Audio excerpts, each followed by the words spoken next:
Bismillahirrahmanirrahim. Dear students, Assalamu alaikum. We are back with lecture number 28. I am Shahzad Ahmad Malik and I am teaching you CSC 371 Database Systems 1.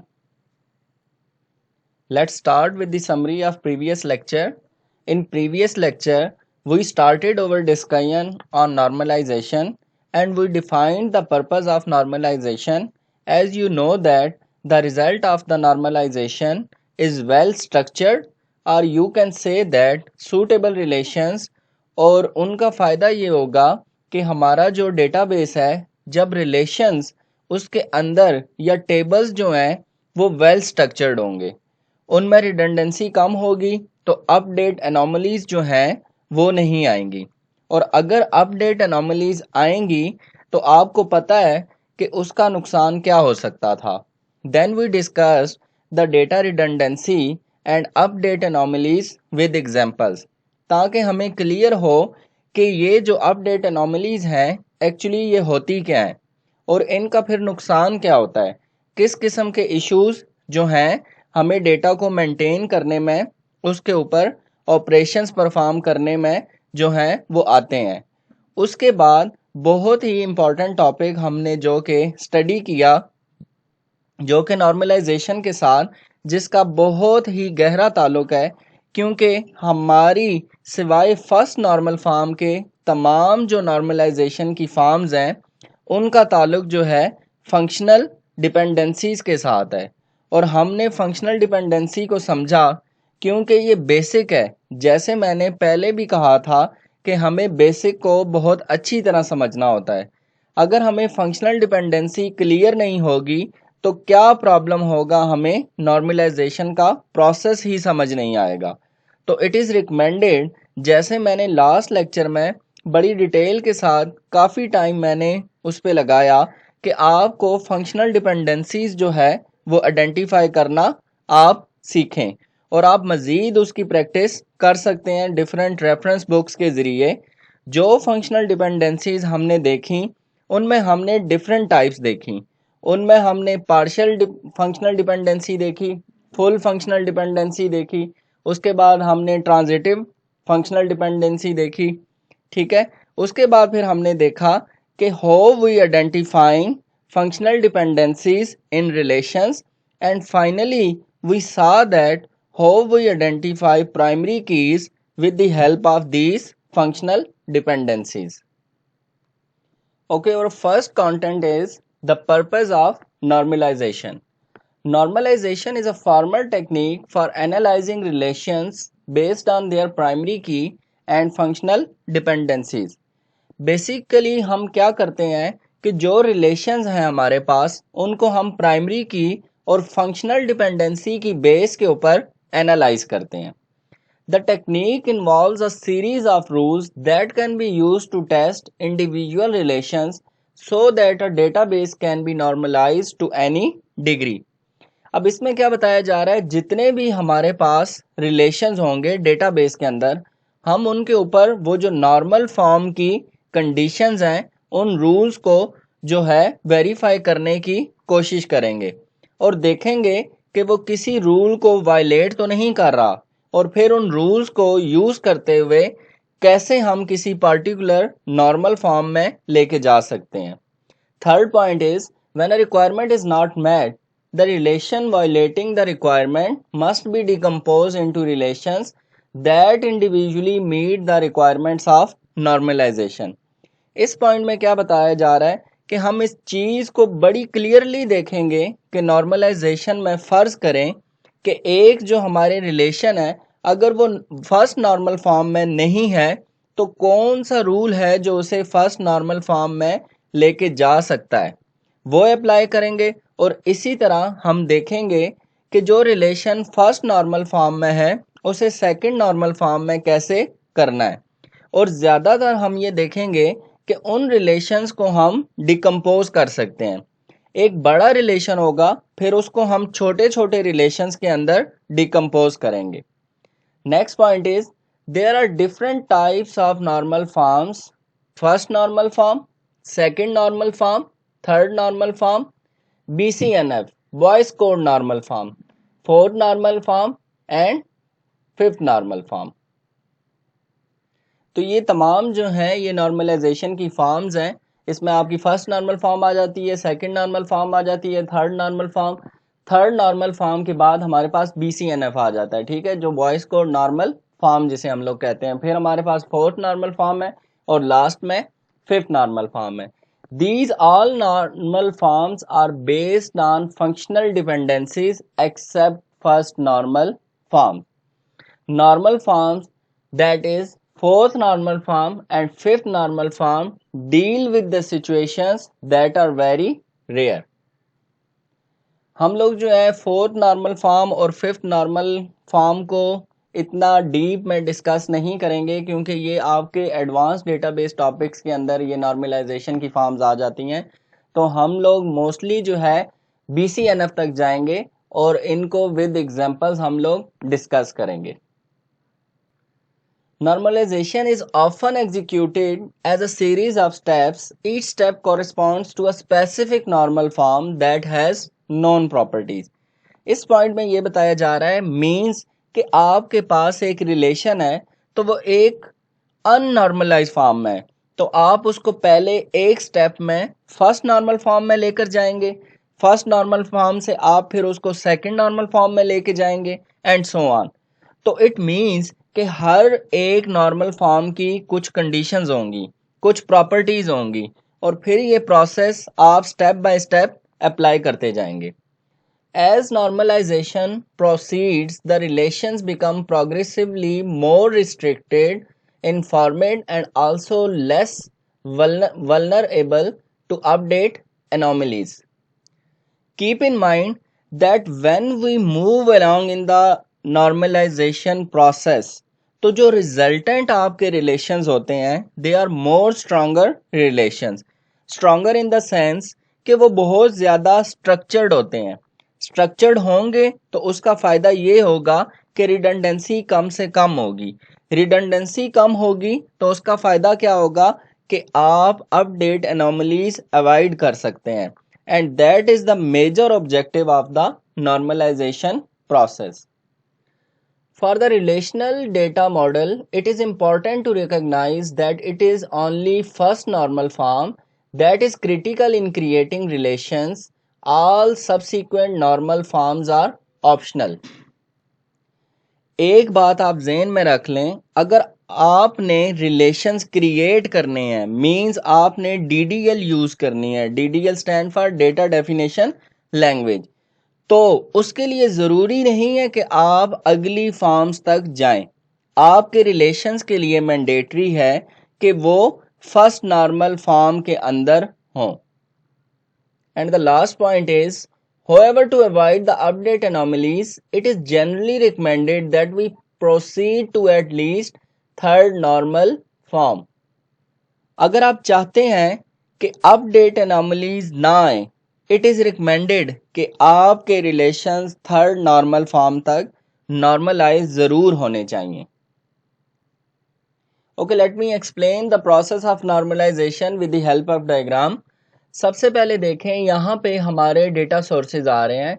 Data sources के अंदर हमारे users हैं, users की requirement specification है। उसके बाद यहाँ पे हमारे पास फॉर्म्स और रिपोर्ट्स आ जाते हैं दैट आर यूज्ड और generated by the enterprise as described in the chapter and we will discuss it later. Next जो है हमारे पास सोर्सेज आ जाते हैं, sources describing the enterprise. In sources के अंदर हमारे पास डेटा डिक्शनरी आ जाती है एंड कॉर्पोरेट डेटा मॉडल्स आ जाते हैं। उसके बाद आप देखें यहाँ पे जो हम क्या कर रहे हैं, सबसे पहले हमारे जो डेटा सोर्सेज हैं हम क्या कर रहे हैं, हम transfer attributes into table format, ठीक है। यानी हम सबसे पहले इसको टेबल में कन्वर्ट कर रहे हैं, इन एट्रीब्यूट्स को टेबल फॉर्मेट में लेके जा रहे हैं। तो अभी जो आपका ये टेबल्स या जो रिलेशंस हैं ये किस फॉर्म में, अननॉर्मलाइज फॉर्म के अंदर हैं, ठीक है। अब हम लोग अननॉर्मलाइज फॉर्म को किस में कन्वर्ट करेंगे, फर्स्ट नॉर्मल फॉर्म में कन्वर्ट करेंगे। तो अननॉर्मलाइज फॉर्म को फर्स्ट नॉर्मल फॉर्म में कन्वर्ट करने के लिए हमें जो सबसे पहला स्टेप करना पड़ेगा वो ये है कि इस टेबल के अंदर जितने रिपीटिंग ग्रुप्स आ रहे हैं हम उनको सबसे पहले क्या करेंगे, रिमूव करेंगे। ठीक है, जैसे ही आप रिपीटिंग ग्रुप्स को रिमूव करेंगे तो आपका टेबल फर्स्ट नॉर्मल फॉर्म के अंदर आ जाएगा, आपके रिलेशंस फर्स्ट नॉर्मल फॉर्म के अंदर आ चुके हैं। अब हमने फर्स्ट नॉर्मल फॉर्म से सेकंड नॉर्मल फॉर्म में कन्वर्ट होना है, तो अब हम लोग यहाँ क्या करेंगे, फर्स्ट नॉर्मल फॉर्म के अंदर जितनी पार्शियल डिपेंडेंसीज आ रही हैं हम उनको क्या करेंगे, रिमूव करेंगे। ठीक है, और उनके लिए एक सेपरेट रिलेशन बना लेंगे। तो अब आपका टेबल जो है वो सेकंड नॉर्मल फॉर्म में आ चुका है। अब हमारा जो नेक्स्ट स्टेप है, हम लोग क्या करने जा रहे हैं, हम सेकंड नॉर्मल फॉर्म से थर्ड नॉर्मल फॉर्म में कन्वर्ट करने जा रहे हैं टेबल्स को, रिलेशंस को। तो इस स्टेप में हमें क्या करना होगा, जितनी ट्रांजिटिव डिपेंडेंसीज इस रिलेशंस के अंदर हैं उनको रिमूव करना होगा और उनके लिए एक सेपरेट रिलेशन बनाना होगा। तो इस डायग्राम में नॉर्मलाइजेशन की ये थर्ड नॉर्मल फॉर्म तक एक्सप्लेनेशन दी गई है। Okay, let's start with unnormalized form. अब एक और बात आपको बताता चलूं कि बाज़ औक़ात ये भी होगा कि जब आप फर्स्ट नॉर्मल फॉर्म से सेकंड नॉर्मल फॉर्म में गए तो बहुत सारे रिलेशंस हो सकता है थर्ड नॉर्मल फॉर्म में चले जाएं। तो मतलब ये भी एक पॉसिबिलिटी है। अ टेबल दैट कंटेन्स वन और मोर रिपीटिंग ग्रुप्स। अननॉर्मलाइज्ड फॉर्म का क्या मतलब है कि ऐसे टेबल्स जिनमें एक या एक से ज़्यादा रिपीटिंग ग्रुप्स हैं। To create an unnormalized table, transform the data from the information source that is formed into table format with columns and rows. अब इसमें क्या करना है, आपने सबसे पहले जो आपका डेटा है वो अभी किस फॉर्म्स या रिपोर्ट्स की कंडीशन में, ठीक है, फॉर्मेट में, तो आपने क्या करना है, उसको कन्वर्ट करना है टेबल फॉर्मेट में। टेबल फॉर्मेट मींस आपने डेटा को ट्रांसफॉर्म करना है in the form of rows and columns. इस सेकंड पॉइंट को मैं एक एग्जांपल से एक्सप्लेन करता हूं। Suppose we start with an example. मसलन हमने ड्रीम होम के कुछ फॉर्म्स लिए और उनके अंदर से एक टेबल बना लिया। ठीक है जी, क्योंकि हम लोग ड्रीम होम के स्टडी को डिस्कस कर रहे हैं तो सबसे पहले देखें, हमने यहाँ पे लीज फार्म्स ले लिए हैं। ठीक है, और आप देख सकते हैं इस डायग्राम के अंदर हमारे पास ड्रीम होम लीज फार्म है जिसके अंदर हमारे पास क्लाइंट नंबर भी है, प्रॉपर्टी नंबर की इंफॉर्मेशन भी है, फुल नेम भी है। ठीक है, क्लाइंट का नेम, उसके बाद यहाँ पे प्रॉपर्टी एड्रेस भी है, monthly rent, owner number, rent start, full name, rent finish. ये तमाम एट्रीब्यूट्स हमारे इस लीज फॉर्म के अंदर मौजूद हैं। ठीक है, तो अभी ये जो आपका टेबल है ये किस फॉर्म में, अननॉर्मलाइज्ड फॉर्म के अंदर है। अब हम क्या करने जा रहे हैं, अब हम ट्रांसफॉर्म करने जा रहे हैं इसको इनटू अननॉर्मलाइज्ड फॉर्म टेबल। अब देखें यहाँ पे एक एग्जांपल ली गई है क्लाइंट रेंटल टेबल की। ठीक है, तो सबसे पहले देखें ये हमारे पास एट्रीब्यूट्स हैं जिसमें क्लाइंट नंबर है, client name, property number, property address, rent start, rent finish, rent, owner number and owner name. ठीक है, आपने पीछे देखा था हमारे पास फॉर्म था, अब उस फॉर्म को हमने ट्रांसफॉर्म कर दिया है टेबल की फॉर्म में, रोज एंड कॉलम्स की फॉर्म में।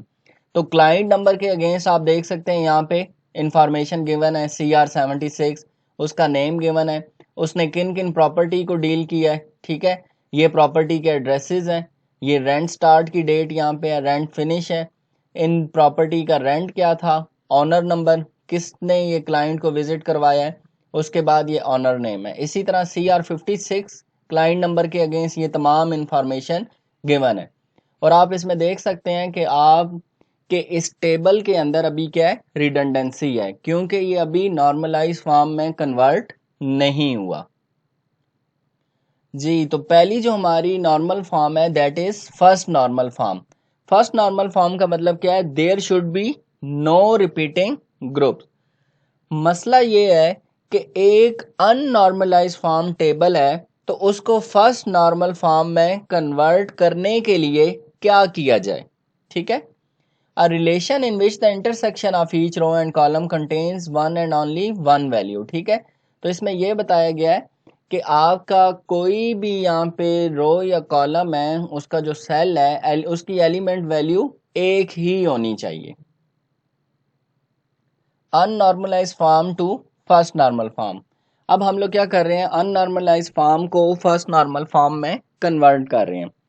अननॉर्मलाइज फॉर्म से जब आप फर्स्ट नॉर्मल फॉर्म में जा रहे हैं तो सबसे पहले आप देखें कि उसमें प्राइमरी की क्या बनती है, और दूसरा ये देखें कि जो रिपीटिंग ग्रुप्स हैं उनको आप आइडेंटिफाई करें जो कि एट्रीब्यूट के लिए रिपीट हो रहे हैं, तो आप उनको जो है देख सकते हैं। ठीक है, अब जब हमने फर्स्ट नॉर्मल फॉर्म में जाना है अननॉर्मलाइज फॉर्म से, तो सबसे पहले आपको क्या करना पड़ेगा, आपको रिपीटिंग ग्रुप्स को रिमूव करना पड़ेगा।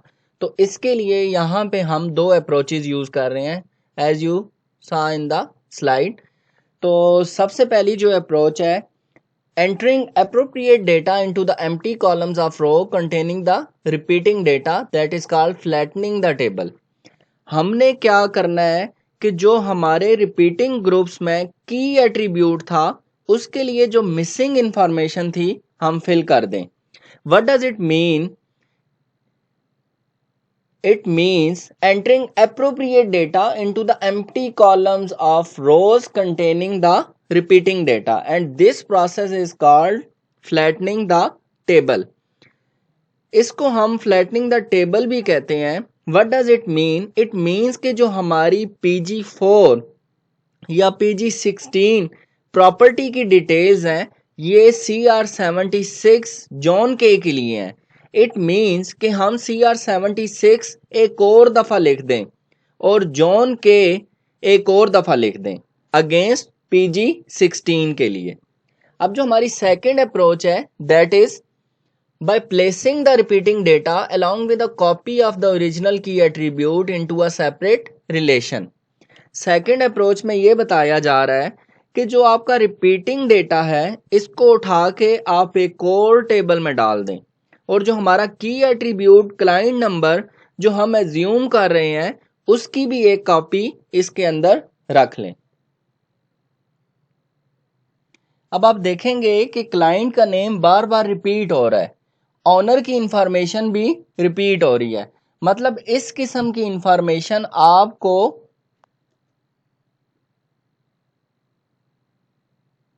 बार बार रिपीट होती हुई नजर आ रही होगी। अगर हम इन दोनों अप्रोचेस की बात करें तो अब जो रिजल्टिंग टेबल्स आपके हैं वो फर्स्ट नॉर्मल फॉर्म रिलेशंस बन चुके हैं। ठीक है, जिनमें आपकी सिंगल एटॉमिक वैल्यू है at intersection of each row and column.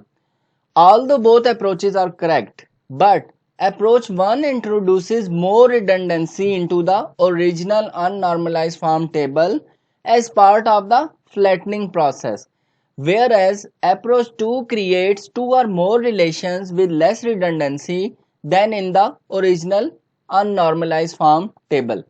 तो इसमें ये बताया जा रहा है कि आपकी अप्रोच 1 के अंदर जो रिडंडेंसी है वो ज़्यादा है एज कंपेयर टू अप्रोच 2।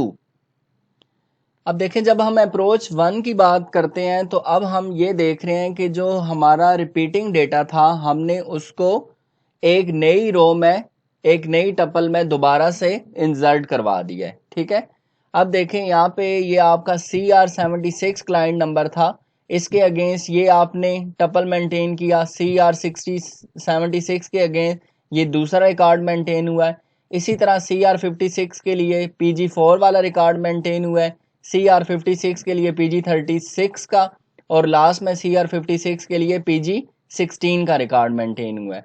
यानी अप्रोच 1 के अंदर हम लोग क्या कर रहे हैं, जो हमारे रिपीटिंग ग्रुप्स हैं हम उनको क्या कर रहे हैं, उनकी इंफॉर्मेशन बार बार रिपीट हो रही होती नजर आ रही थी हमें, तो हमने सिंपल क्या किया है, हमने उस रिपीटिंग ग्रुप को नए टपल के अंदर इंसर्ट करवा दिया है, उसका एक नया रिकॉर्ड उसी टेबल के अंदर मेंटेन कर लिया है। तो इस अप्रोच के अंदर जो आपकी रिडंडेंसी है वो क्या है, ज्यादा है एज कंपेयर टू अप्रोच 2, क्योंकि अप्रोच 2 के अंदर आप लोग क्या कर रहे हैं, आप एक सेपरेट रिलेशन बना रहे हैं, लेकिन हमने क्या किया, अप्रोच 1 के अंदर कोई सेपरेट रिलेशन नहीं बनाया। जो आपका डेटा रिपीट हो रहा था उसको हमने एक न्यू रो के अंदर एक न्यू टपल के अंदर क्या है उसका रिकॉर्ड इंसर्ट करवा दिया। तो आई होप सो अब आपको अप्रोच 1 और अप्रोच 2 जो है वो क्लियर हो चुकी होगी कि दोनों में क्या डिफरेंस है।